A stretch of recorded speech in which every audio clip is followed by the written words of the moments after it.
everyone, Doc T here. Thank you for joining me for another episode of the Horses Advocate podcast. Last time I talked about what I learned at the Florida Association Equine Practitioners meeting for the first couple of topics. I want to go over the next couple of topics here. And my goal is to just inform you, not to bore you. I don't know if I'm actually going to succeed at that. But this is going to be a summary of a veterinarian named Chris Kowcak, and that's spelled Kawcak, a veterinarian who's very involved in all aspects of lameness in horses and their welfare and how the public sees the use of horses. And he has 4 topics here, and they are why understanding injury pathogenesis is important. In other words, where does it come from and why it's important to know that. The next is using what we know to influence injury prevention, which I was hoping would have a lot of things about nutrition, but spoiler alert, it didn't. Then medical perspectives in the equine social license to operate, which I thought was pretty interesting. And the last one was update on yearling thoroughbred repository findings, which I'm not going to tell you about because to me it was in a way boring and upsetting. I might as well just start there with that one. Why it was upsetting was they got so much money from the thoroughbred breeders, the farms, the industry. They all poured money into making sure that veterinarians had access to deposit all the radiographs that they took of yearlings going to yearling sales, and then following up as 2-year-olds to see what lesions they found and what the results were. Did the horses go through the sales? Did they actually get to race? Were they successful in racing? And it was just trying to prove that if you see these so-called lesions on radiographs, what do they mean? Is it going to help you make a decision of whether or not to buy this horse?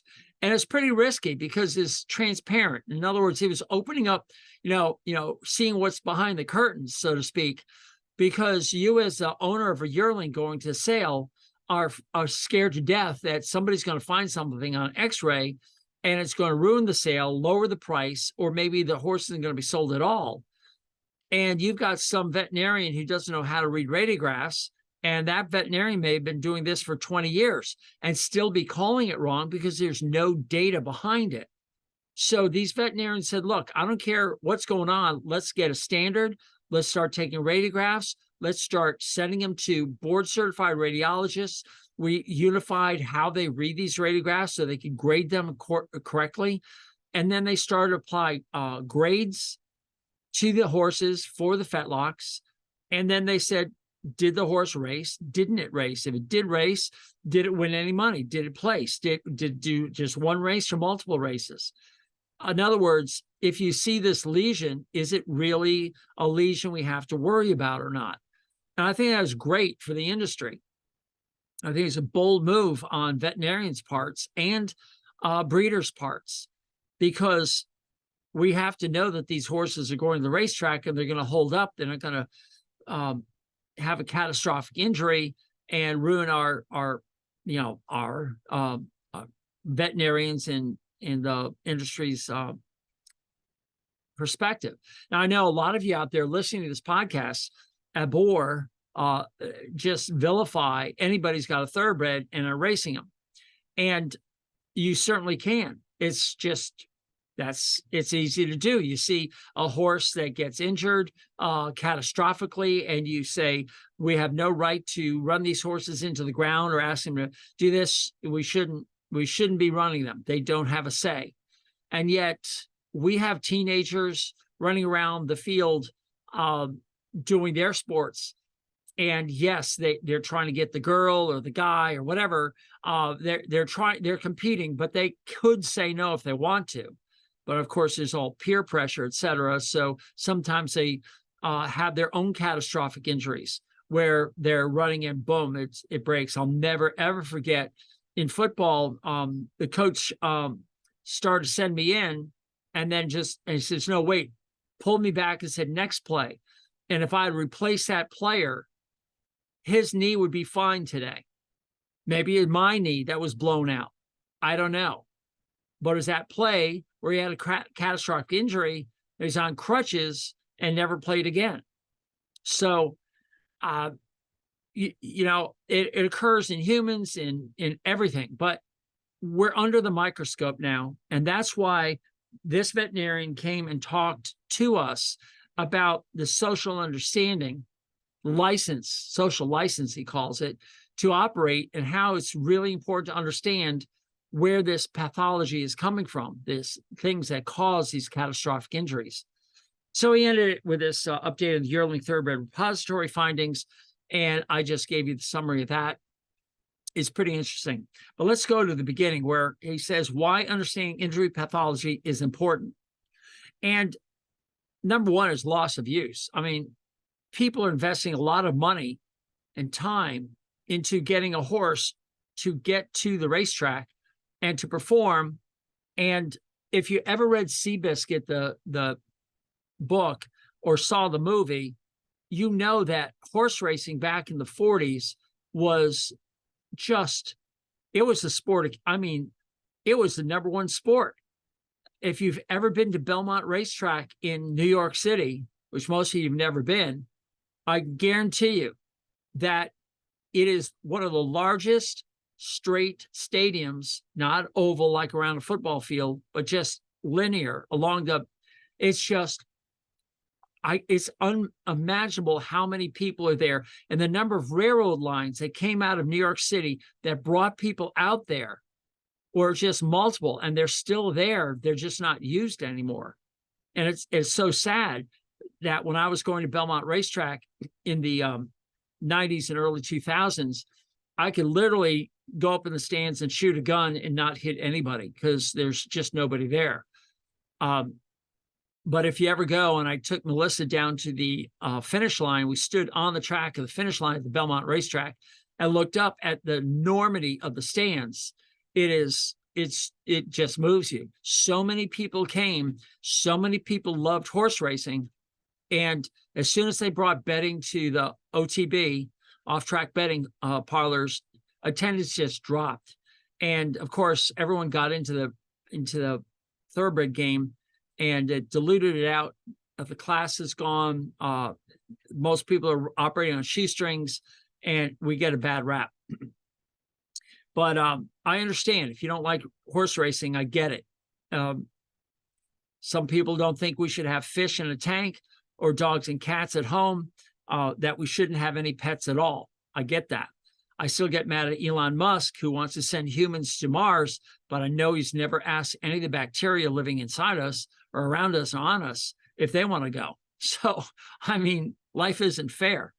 But it's up to us, veterinarians and owners, to understand what is causing these horses to break down and how we can prevent it. And I'll just start right off. If you start feeding high quality protein and stop feeding inflammatory ingredients, these horses will become healthier, stronger, and more able to last and stay the course. But it's not the only solution. So loss of use is the number one reason why we should understand pathology. And if social pressure or social license, of course, is everybody's eyes looking at the horse that runs and then breaks its leg and has to be euthanized on the track in front of everyone. The problem is, as he says it, association does not equal causation, or as I've told you, many people say correlation does not equal causation. And we have to figure it out. We have to get some data behind us, and they're trying to do that. It turns out that, this is a statistic, he says, 90% of human athletes have pain. I mean, you look at Simone Biles doing her flips and everything on the gymnast, and, she's in pain. I know we have these great athletes promoting painkillers now, and they're all in pain. It's just, heck, you and I are in pain. We still go to the barn, right? So His first question was, what is pain? And you have to figure out, is it mechanical? Is it an asymmetry? And it turns out that 53% of all horses are asymmetric. And we know this, they're not machines like a well-built car. They're not Rolls Royces, where nothing rattles going down the road. They are, slapped together with, one side's different than the other, and they kind of bob their head or whatever, and they're not lame. So they're basically asymmetric. They also found that about 32 to 66%, which sounds like too big a range, have multiple limbs involved. And the biggest question is, are they fit to compete? And I don't think we have that actual definition clarified. Are they fit to compete? Because for some people, a little bit of pain and they're out. No way, I'm done. And then you have other people where, no, it's just a little pain. Don't worry about it. I'll work through it. I'll be fine. So what's fit to compete? Well, obviously, it all boils down to, is this lameness going to cause a catastrophic event when it's stressed? And that's the question we can't answer yet. And they're working hard on it. So he starts to talk about repetitive stress injuries. And this is really classic. In other words, runners, you guys who go out running or you play tennis or whatever, you have this repetitive motion. Even if you're piano players, you're going to have repetitive motions. And if you're not feeding yourself right, your horse right, and training correctly, you're going to get chronic pathological changes in what's called the subchondral bone. So if you look at a joint is filled with fluid, and then the two bones that come together in that joint have an articular cartilage, which is smooth and slippery, and it provides the frictionless movement. And then right underneath that is called subchondral bone. And that's where the growth and changes occur that if they're repetitively crushed, you can actually get loss of blood in that area, and then that tissue starts to die and it won't remodel. So let me rephrase it a little bit differently. There's something called piezoelectric currents. I've talked about them before, which means when a bone is stressed, whether it's pressure, twisting, or bending, it's going to set up an electric charge that brings to it molecules, specifically calcium, to lay down more bone and add strength. So the strength is where the bone needs it. For instance, every bone that you've seen is curved and has these protuberances. They're not I-beams or 2x4s like you see in the walls of a house. So if you took the cannon bone of a horse and just cut it right in half, parallel to the ground, cut, and you look at it, it's going to be a round bone with marrow in the middle. But the roundness is not like a pipe uniform. It is thicker on the front and thinner on the back because the horse puts more pressure on the front, and so it lays out more calcium, so it's stronger. So all bones are adaptive to the pressure that's put on them. So what happens is, if you put that pressure on too much in a repetitive way and don't give it a chance for that bone to actually heal, it'll become avascular, and then it's going to have what's called failure of healing. And that's not good. And that can lead to fractures. So there's something called a PET scan. And I forgot what PET stands for, positron emission tomography, I think, or something like that, where you take in a radioisotope and it shows you where tissue is alive and where it isn't. It's great for cancer. It shows where glucose uptake is, but it also shows really good where these avascular, these non-viable places of bone. So they're now using PET scans to find and predict where horses could break down. The problem with it is very few people have a PET scan. I mean, very few. I don't even think there's one here in Wellington. They're like a university type thing. and they're good for looking at rotation, bone rotation. If your laminitic horse is actually about to have another event or not. They're good for looking for these chronic lesions in joints that might move to fractures in the future. But right now, today, it's just not there. But to discriminate between normal and abnormal remodeling, you probably need a CT, computer tomography.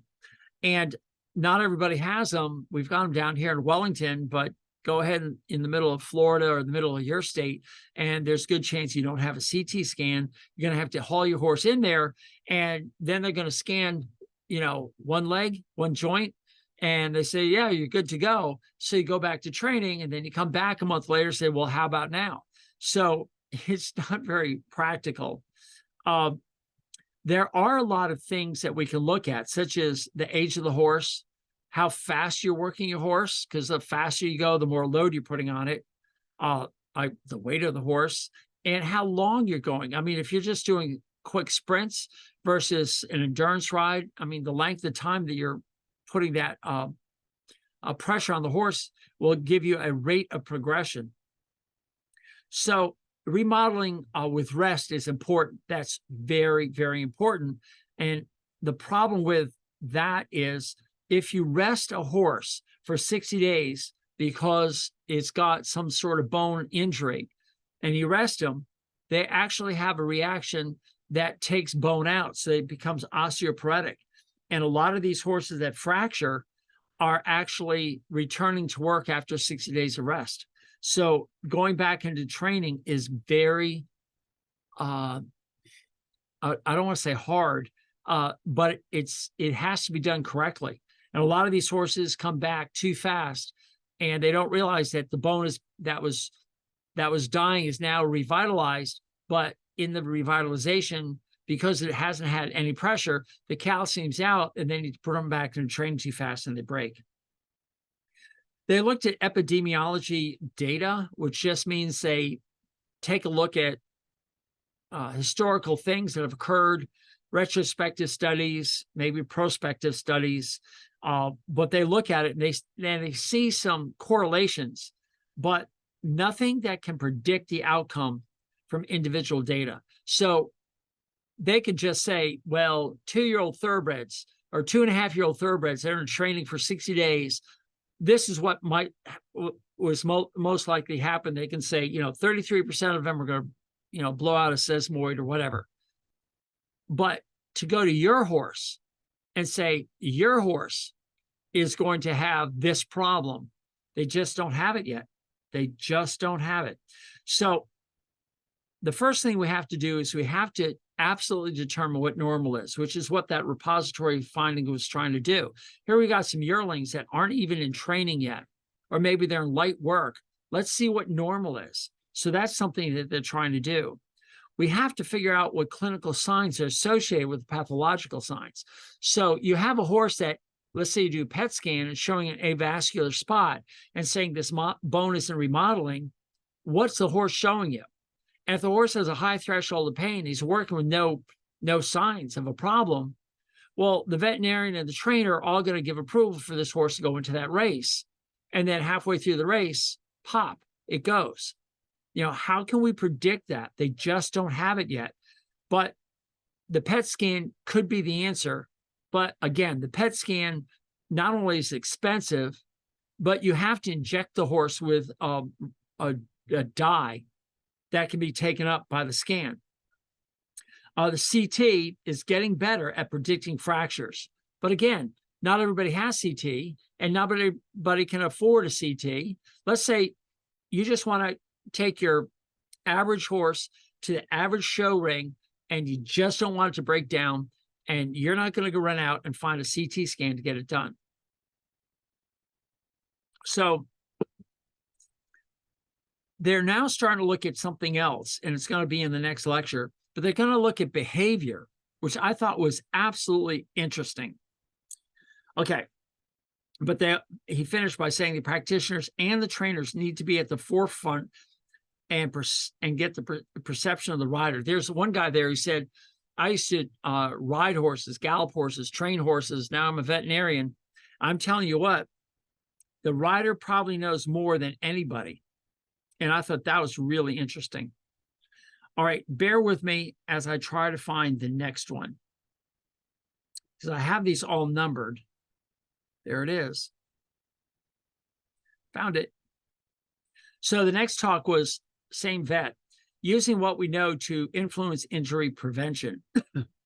And the whole goal is to identify at-risk horses. And again, social license is everything that he's talking about, because social license is, how does the public perceive it? Everyone's got a video camera. They're constantly videoing everything, and they're videoing a race and the horse falls down, or is doing a jump, the horse falls down, or the horse is, climbing a mountain in an endurance ride and the horse falls down and he's lame. The problem with it is not only is it going to decrease the public's perception of our sport, and believe me, half of you out there, it's not even a sport. You just love the horse and you want them around. It gives you pleasure. But we're all in this together. It just, because it's decreasing the workforce. I've been telling you about the decreased number of horse vets that are out there because of the hard work. But it turns out that a lot of the showgrounds and racing spots they can't find help to, good help to even just clean the stalls or do anything else. So that it's affecting us all. And so we have to end up trying to figure out how we can predict these things. So he broke it down in a couple of different places. And let me just go there. He starts off by saying all prediction models are poor, but are still used. Now, he never mentioned this. So I'm just going to give you my old view. Remember 50 years ago, I started with horses, and I'll never forget my trainer at the farm said, "Come here, Geoff, I want to show you how to feel for heat in a horse's leg." And he showed me.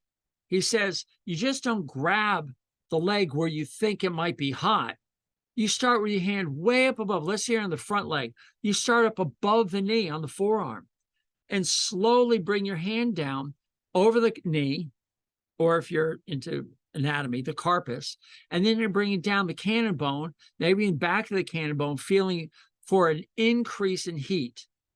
And believe me, if there's heat in there, it's the increase in heat that you're going to notice.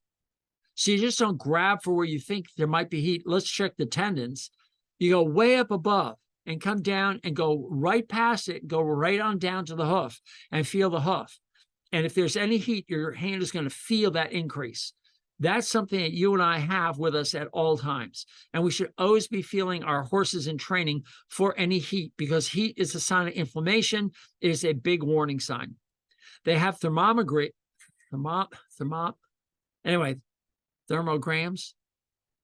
They can just aim infrared machine at these things and reflect back. Blue is cold and red is hot. So you can actually visualize it. And I never forget seeing somebody actually doing that. I said, well, geez, that looks pretty easy. But let's get more into modern day 2023. They are now getting external data. And this is pretty interesting because these are wearable devices. And maybe you have a Fitbit or an Apple Watch or something like that that you're wearing to monitor your heart rate, your sleeping, and your exercise program. These are wearable devices that they've made for horses. And he mentioned 3 or 4 of them. And I saw, where did I see this? Gosh, there was probably 10 different devices out there that are already available, each one doing something different for external data. And they're looking for chronic workload versus acute workload. So chronic workload, by definition, is what's happening after 4 weeks of training. And then they look at what they call an acute workload, which is 1 week of training. And they look at the ratio of whatever they're looking for in this external data, which is, I'm not too sure exactly what they're measuring. And they found that if the ratio of chronic to acute is greater than 1.2, your horse is going to be lame. And I thought that was really cool. Again, I'm not an expert on this. I can't give you all the measurements, but they found that there's a ratio, a cutoff. So they found some horses that were as high as 3. And sure enough, these horses are breaking down, but horses that were at 1, they were doing just fine. So we have some data. The problem with that is it's labor intense. You got to get this data, and then you have to crunch the numbers. And it's not put together really easily. And what they need is a machine that you put the wearable devices on and you hold your smartphone and you push a button and it either says red, yellow, or green, and that's what they're working on. Unfortunately, there's not enough money out there to do it.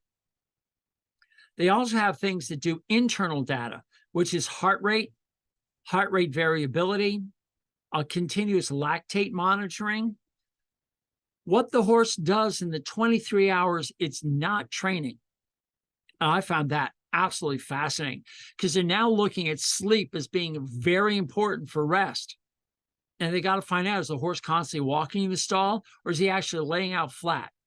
I mean, I've been saying sleep's so important for humans and horses. And I just am thrilled to no end that somebody's actually looking at the 23 hours, they call it. The 1 hour of training is one thing, but the 23 hours that the horse is in the stall, what's it doing? And then, of course, CT scans. And they can monitor fracture areas. And I thought that was really, really cool. But then they go on to perceptual well-being. And they basically talk about behavior.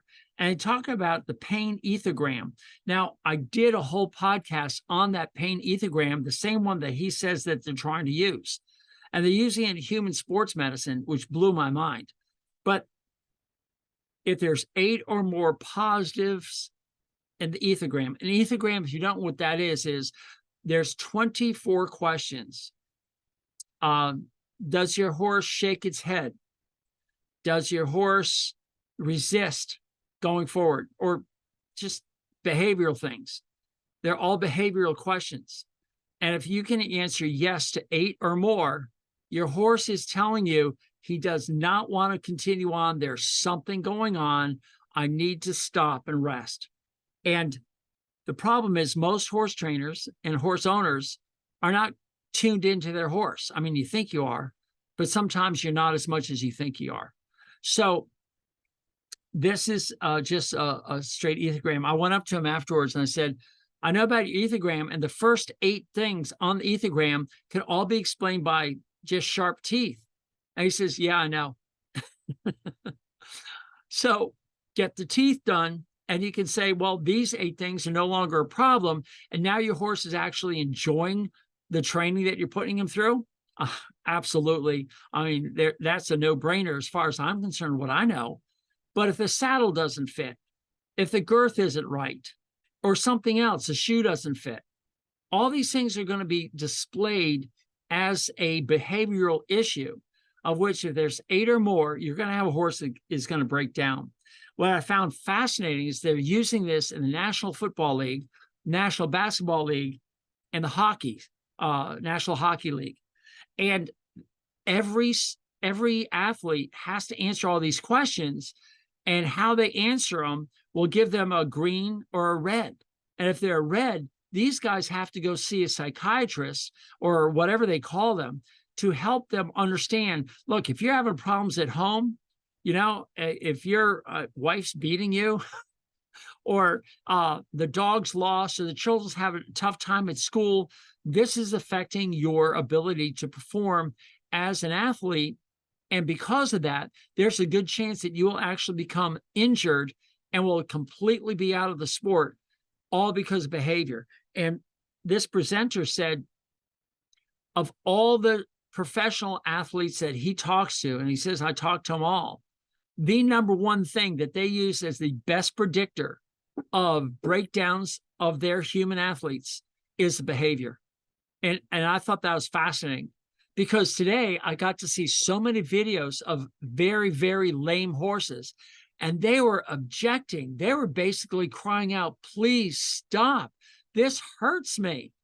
And yet they're still jogging them or lunging them. And I was like, oh, it was just crazy. But yes, behavior is the number one thing. And this is what this veterinarian was saying. We got to look at is the behavior of the horse. Do this ethogram. Okay. And then they said something about readiness. And I didn't really understand this, but apparently there's a training peak by looking at data and trends and ratios. And if you can figure out what that is, the acute workload versus the chronic workload, and look at these things, you can find how to get your horse into the peak on the event day. And they'll be 100%, and they won't break down, and they'll be, happier horses. And that's something that they've got to work on, finding that training peak. And to do that, they need data analytics, and they actually need machine learning, which a lot of people call artificial intelligence. And it's huge. You have to crunch all these numbers quickly and make this happen. And just a side note if you don't know this, I drive a Tesla, and the Tesla that I have now has removed all sensors, and it's just using cameras. And the cameras are looking at everything around, from traffic lights and stop signs and road markings to vehicles to pedestrians to bicycles and motorcyclists. And it's feeding this all into its computer, and it's using machine learning right now, which Tesla has one of the largest artificial intelligent computers in the world called Dojo. And it's going to be the largest coming early 2024, because they're just dumping more and more resources into it. And they're going to be able to completely change the way we drive starting next year, where the ability of the computer to figure out what I'm seeing is almost equal. And I know you're just laughing, and you're saying, yeah, we'll believe that when we see it. But my car right now can take me from here to there with me just wiggling the steering wheel and let it know I'm alive. It'll take left-hand turns. It stops at stop signs. It looks both ways to make sure there's no traffic. Then it'll pull out into traffic. It's a miracle what it can do. It's just not that good yet. I mean, it's far from perfect. But as I move into the next generation, which should be early 2024, it's just going to be mind-blowing. But the problem is, in horses, coming on back to horses, they need this kind of machine learning, and there's just nobody putting the money behind it. It's got to be easy to use. It's got to improve social impact, economic impact. It has to find chronic damage and predict that this chronic damage is going to become a problem, and make it an individual thing. So for every horse in your barn, you have individual data. And right now, nobody's doing it. I mean, I've sometimes asked if you had $1 billion, and I think what I need is like $1 billion. So, yeah, it's tough. So that was 23. And now we're going to go to 24. And this, I think, is the last one. Okay. Medical perspectives in the equine social license to operate. And they're talking about the public scrutiny of what we're doing and the erosion of support. Nobody comes to horse races anymore. People think that racing horses is horrible, abusive. I hear a lot of you say that after injuries that have occurred at racetracks. I think it was Churchill Downs, Santa Anita out in California. And it's going to lead to loss. Here in Florida, they voted down the ability for greyhounds to race. So greyhound racing just ended down here. The circus, it's hard to find a circus anymore. In Australia, cattle export has been drastically reduced. Their wool production over there and dairy farming is all being affected by social pressure to change things. And I'm not saying that's wrong. I think that there's a lot of improvement that can occur, but there are a lot of issues. Mortality, just the sudden death of these animals. But, you know, I think we all have a choice not to drive out on the interstate, but look how many people die in traffic accidents. There's always a loss, but there's also benefits. We have to drive to work or drive to the store. And in this industry, it really doesn't matter what sport. I truly believe some horses actually love the competition. Now, I don't have wild horses. I've seen the horses out in the western areas that are not behind fences. But every horse that I've seen has always been attached to a human, and they don't know any different. You know, they're born into a human household. They're kept in a stall. They're led on a lead rope. They're asked to carry us on their back or to pull a cart. And we say, hey, let's do this sport. And it seems like most horses are saying, yeah, that sounds good. Let's try it. You know, and in return, I'm going to get a clean stall. I'm going to get a fan on me that keeps the flies off, keeps me cool, or a barn that keeps the rain off my back. And I know I'm going to get food all the time. And I'm not wanting that. I'm not talking about those people who starve their horses. I'm just talking about most people have a horse, take the responsibility and help keep them going. So I think it's important for the mind of horse owners. I'll give you an example. During the COVID time, I would go to people's barns. They said, I'm so grateful you're here. You're giving me a semblance of a sanity in an insane time. And just know that you're taking care of my horse is beyond words. That's how much we care for our horses. We love them and we want to do the best for them. And we can't imagine that somebody would abuse them.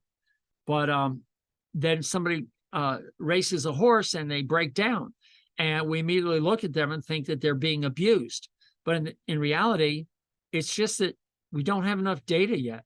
You know, we are breeding these horses to be faster, but we're not changing the training. You know, somebody has suggested that we stop the young horse racing, just move it back. Instead of racing as 2.5 or 3-year-olds, you know, make it 3.5 to 4, because the changes are monumental in 1 year. And those are real worthwhile talking issues that we can take up. And he talks about this. Animal welfare science. It's contentious, he said. Animal health versus natural behavior. And again, nobody's got the money to actually study this. So yeah, it'd be great to turn all the horses loose and let them live outside and wander and migrate and do what they want. But it kind of is dangerous to do that too. I mean, how many pigs are killed and deer are killed by cars out there, let alone a horse? And how many people are going to hit a horse and they're going to die because the horse is kind of big? So yeah, we're kind of stuck with what we've got. Let's take what we have and do the best we can with it. And right now we have to be a little bit more proactive. And I think that's what a lot of people are doing right now. The American Association of Equine Practitioners is really trying to be transparent.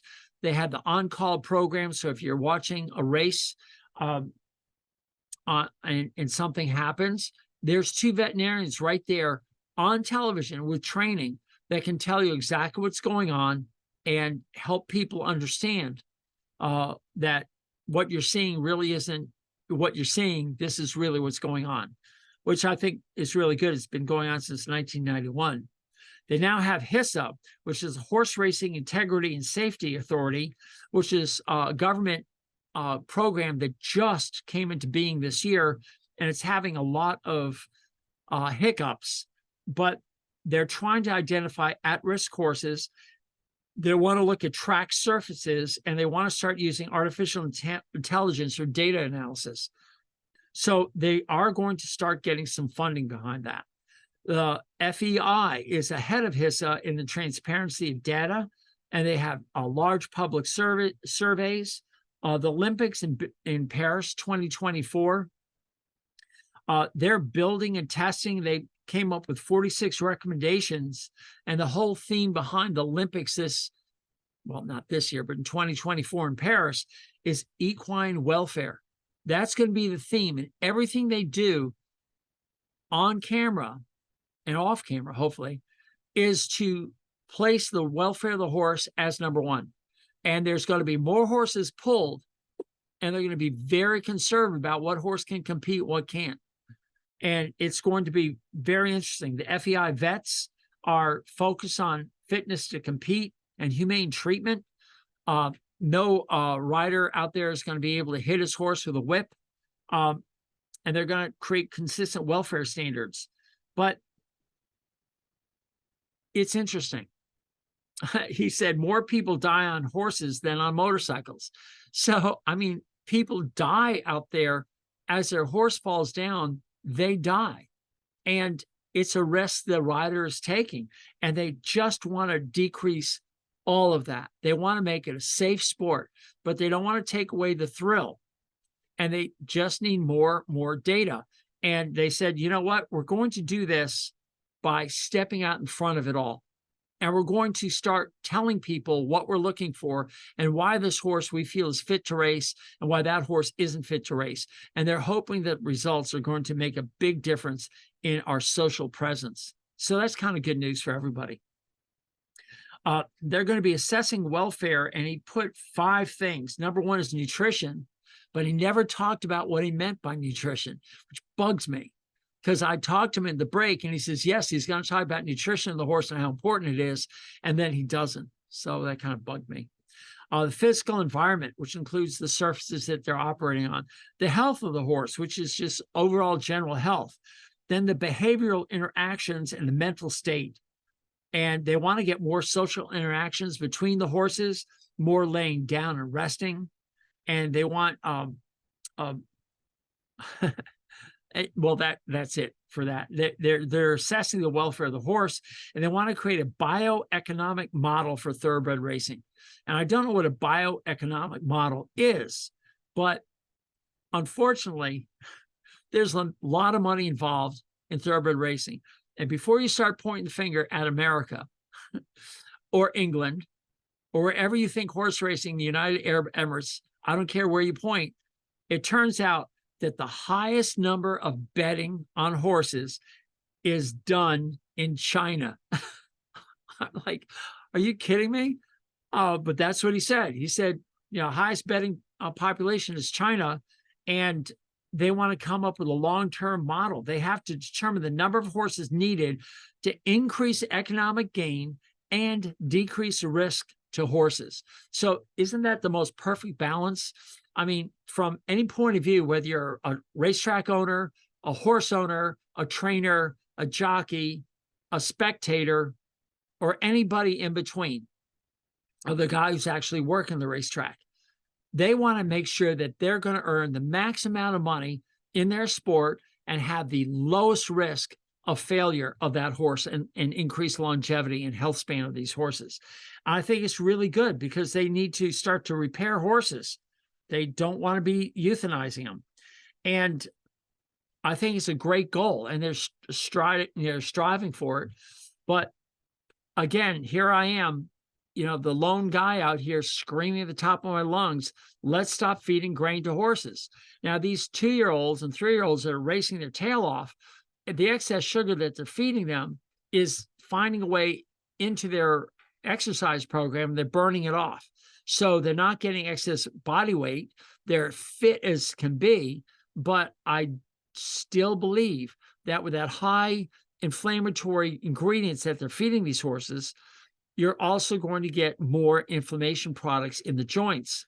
Now, when I started with racehorses in the 70s, we just fed oats and soybean meal and maybe some corn, and that was it.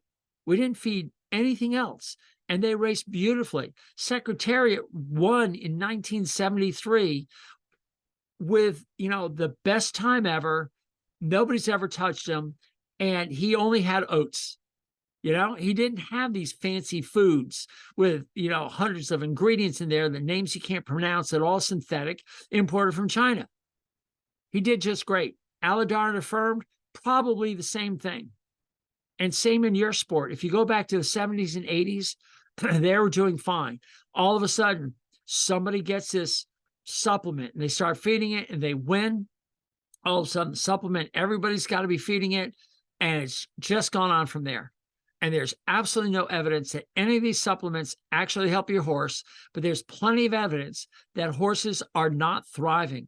And we have to turn the ship around. And as much as the racetracks and the jumpers, the Olympic horses, the reiners, the barrel racers, the endurance riders, competitive trail riders, and any other sport you can think of, as much as they are trying to make themselves look good in the public eye, it's not until you start getting your horse's house in order, until you start feeding it the way it evolved, and start feeding it for the things that it's absolutely missing, which in my terms is high quality protein, and you start building their strength and their muscles, their integument, their ligaments, their tendons, so they can put up to this higher competitive rate. I mean, I know they're breeding football players. They go faster than ever. And we're doing the same thing with horses. But I don't think that the structures is keeping up with it. And we have to keep feeding them correctly and training them correctly to prevent these, not just the catastrophic breakdowns, but the majority of all the other breakdowns to just have an economic loss.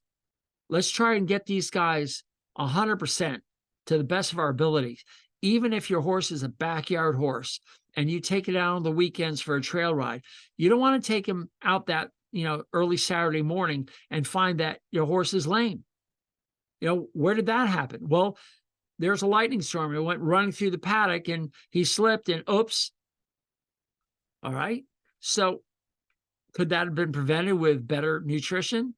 Possibly. Maybe he wouldn't have been running in the first place because his brain isn't inflamed. The blood-brain barrier isn't inflamed because you took all the grain away. We don't know. There's so many factors that are just the largest artificial intelligence computer out there would have trouble crunching it. But if all the professional sports teams are looking at behavior as the number one factor more than anything else, heat in the legs, or, a stiff ankle, they're looking at behavior. How are you feeling right now? What worries do you have? Are you worried about where the country is right now? What's going on in halfway around the world?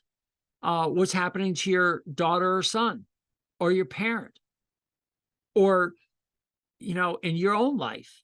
And you start getting all these factors built in and you're stressed. Same with your horse. If your horse is stressed in the barn, doesn't like the groom, isn't being fed right, has a light on 24/7 so he can't get good sleep, you're not treating them like a high-level athlete. And even for the horse that goes out for a minor ride on weekends only, you got to treat them like an athlete because you're asking them to strap on your weight. And you might weigh 100 pounds, 150 pounds, 200 pounds, 250 pounds. And you're putting on that horse's back and asking him to go for several hours with no training during the week. You better be building up his muscles and strength of his ligaments and tendons.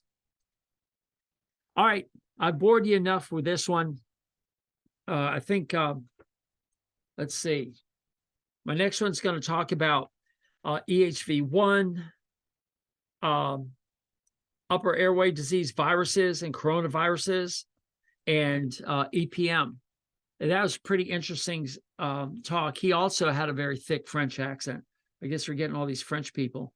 And today I spent half a day, more than half a day, listening to Jean-Marie Denois, veterinarian from France, who is probably the world's leading expert on identifying lameness in horses coming from the axial, meaning from the spinal cord. And that's just amazing. And then we'll get on to metabolic syndrome. So I've got more of these. I'm just trying to get them all done. I'll get them out to you as quickly as I can. And I love you all for being here. I appreciate you being here. I'd love to have some feedback. If anybody who you think would be a good person to interview and has something to talk about, I'd be interested in, in setting up an interview with these guys. But in the meantime, I'm just going to keep popping out these podcasts because I think they're fun. All right, Doc T, thanks. Thanks for joining me, and I'll talk to you later. Bye. Hey everyone, Doc T here. Thank you for listening to my content. Would you do me a huge favor? Would you please subscribe, comment, like, thumbs up, and give a star review? However it's presented to you, I want you to do that. There's two reasons. The first, of course, is to improve this product. This way I know what you like, what you don't like, what I can improve upon, what topics you want me to cover. But more importantly, it's also going to help others find me. And by doing that, you are now engaged in this mission of helping horses thrive in a human world. By you helping, we can reach others. And that I would be so grateful for. And remember, go to thehorsesadvocate.com for updates on this information. Thehorsesadvocate.com. And again, thank you so much for being here. Doc T out.